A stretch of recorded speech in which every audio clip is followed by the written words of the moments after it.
همه چیز طبق برنامه پیش رفت تا اینکه یه جمله ساده از امیرحسین ورق رو برای همیشه برگردوند. معذرت میخوام، اشتباه کردم، چرا که من باید اول از همه بهار و سیاوش رو حذف میکردم. این قرار بود که حذف کنم. درست. قسمت 60 هم تموم شد، اما اون چیزی که تو برنامه دیدیم فقط ظاهر ماجرا بود. پشت این ظاهر یه دنیای تاریک‌تر از چشم مخاطبان مخفی مونده بود. از لایوهایی که شب بعد از فینال پخش شدن گرفته تا افشاگری هایی که نه فقط مخاطبا بلکه حتی بعضی شرکت کننده ها رو هم شوکه کرد. تو این ویدیو قراره بریم سراغ لحظه هایی که از دید دوربین حذف شدن و جواب بدیم به سوالی که ذهن همه رو درگیر کرده. آیا عشق ابدی واقعا یه مسابقه عاشقانه بود یا یه سناریوی از قبل چیده شده؟ یکی از داغ‌ترین لحظات بعد از پخش فینال لایو امیرحسین بود. اون توی لایوش صریحاً گفت اگه برگردم سیاوش رو حذف میکنم چون اون با توانی بازی رو برد. این حرف به تنهایی کافی بود تا موجی از ویدیوهای تحلیلی، کامنت‌های طوفانی و حتی تهدیدهای حقوقی به راه بیفته. کاربران اینستاگرام و یوتیوب سکانس به سکانس قسمت‌های آخر رو کالبد شکافی کردند. یکی گفت چرا توی قسمت 59 سیاوش یهویی به اوج محبوبیت رسید، اونم درست بعد از یه دعوای ساختگی. یکی دیگه نوشت کسی که تا قسمت 55 هیچ حس واقعی نشون نمیداد چطور توی قسمت فینال عاشق‌ترین آدم شد؟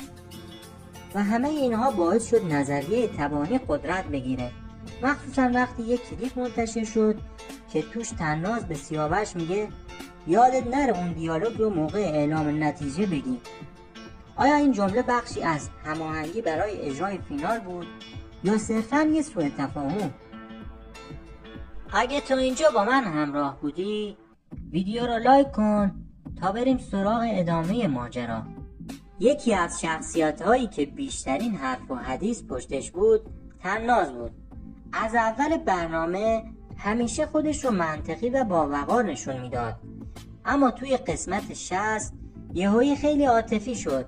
بعضیا گفتن این تغییر یه واکنش واقعی بود، اما خیلی ها باور داشتن اون سعی داشت با اجرای احساسی نظر بیننده ها رو تحت تاثیر قرار بده. تحلیلگرای فضای مجازی گفتن طناز نه عاشق بود و نه وابسته، اون یه بازیگر حرفه‌ای بود که تونست مخاطب رو قانع کنه. تو یکی از صحنه ها وقتی شاهین اشتباه بزرگی مرتکب میشه طناز فقط بهش لبخند میزنه، نه عصبانیتی نه تردیدی، فقط یه لبخند کنترلی. مگه میشه وسط یه رابطه عاشقانه واکنش به خیانت فقط لبخند باشه؟ همه اینها نشونه هایی بود از این که شاید همه چیز از قبل طراحی شده. خیلی از کاربرا نکات ظریفی رو از دل ویدیوها بیرون کشیدن. مثلا توی یکی از سکانس ها از قسمت فینال ساعت روی دیوار 3 بعد از ظهره، اما توی ادامه همون دیالوگ ساعت 9 شب نشون داده میشه. توی صحنه دیگه میزی که روی اون لیوانا قرار داره توی نمای اول پر از لک و خرده‌ریز بود، ولی توی نمای بعد کاملا تمیز و مرتب شده. اینا یعنی چی؟ یعنی اون سکانس ها یا تکراری بودن یا بارها ضبط شدن و این اتفاقات توی یه برنامه رئالیتی سوالات جدی ایجاد میکنه. آیا واقعا اون اشک‌ها و لبخندها از دل احساسات واقعی بودن یا فقط سکانس هایی بودن که بارها تمرین شدن و برای بیننده اجرا شدن؟ وقتی قسمت 60 پخش شد توییتر، اینستاگرام و حتی تلگرام پر شد از نقد و شوخی و عصبانیت. خیلیا پست گذاشتن با این مضمون کاش به جای عشق ابدی اسمش رو میذاشتن دروغ ابدی. ویدیوهای وایرال شده ای توی اینستاگرام پخش شد که صحنه های قسمت فینال رو با قسمت های اول مقایسه میکردن. مثلا سیاوشی که توی قسمت 12 گفته بود هیچ وقت با کسی وارد رابطه نمیشه، حالا با تمام وجود ادعای عشق میکرد. یا طنازی که گفته بود هیچ مردی را جدی نگرفته، توی قسمت 60 انگار عاشق‌ترین زن دنیاست.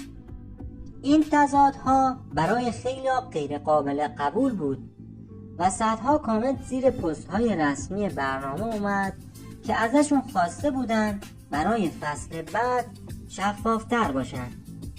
همه این موارد از لایو های جنجالی گرفته تا سوتی های تدوینی و رفتارهای دوگانه شرکت کننده ها یه سوال اساسی رو به وجود میاره: آیا عشق ابدی واقعا درباره عشقه؟ شاید برای بعضی‌ها بله، شاید بعضی رابطه ها توش واقعی بودن، اما چیزی که قسمت 60 نشون داد بیشتر یه فیلمنامه پرفراز و نشیب بود. ما به عنوان بیننده حق داریم بدونیم تا چه حد برنامه‌ای که دنبال میکنیم واقعی و شفافه. حق داریم بدونیم اشک‌هایی که میریزیم برای چی میریزیم و این وظیفه سازندگان برنامه است که این مرز رو شفاف نگه دارن. در غیر این صورت مخاطب وفادار خودش رو از دست میده. حالا نوبت توئه که حرفتو بزنی. آیا واقعا به عشق شاهین و طناز باور داری یا فکر میکنی همه چیز یه نمایش بود؟ نظرت رو توی کامنت ها بنویس و اگه دنبال پشت پرده، افشاگری و تحلیل های واقعی هستی این کانال رو سابسکرایب کن. ما هر هفته با یه ماجرای داغ از دنیای سلبریتی ها و برنامه های پرحاشیه برمیگردیم. یادت نره همیشه چیزی که نشون میدن تمام حقیقت نیست.